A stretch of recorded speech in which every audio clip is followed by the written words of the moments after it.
Magandang umaga mga igan. Dati nang isinusulong ang paglalagay ng CCTV sa mga pampublikong bus para maiwasan ng hold-up.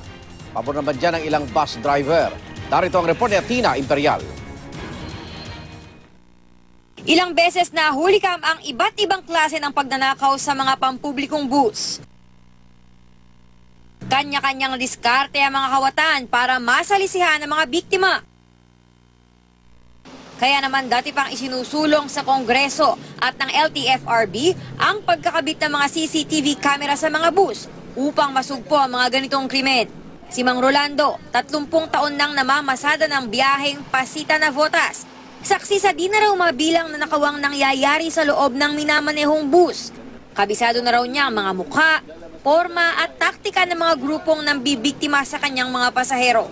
Kaya pabor si Mang Rolando na lagyan ng mga CCTV camera ang mga bus para mahuli ang mga snatcher, hold-upper at iskubador. Hindi naman pinapasakayan, kundi hahalo yan sa mga paserong aakyat.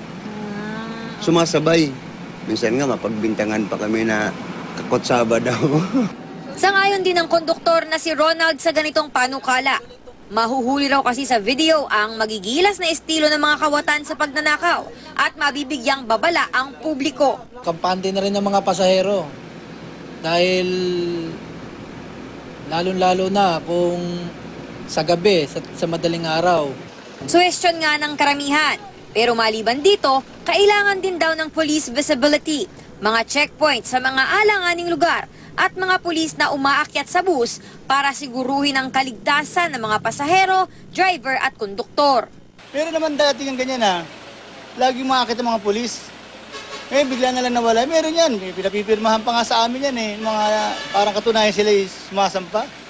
Para sa unang balita, Athena Imperial reporting.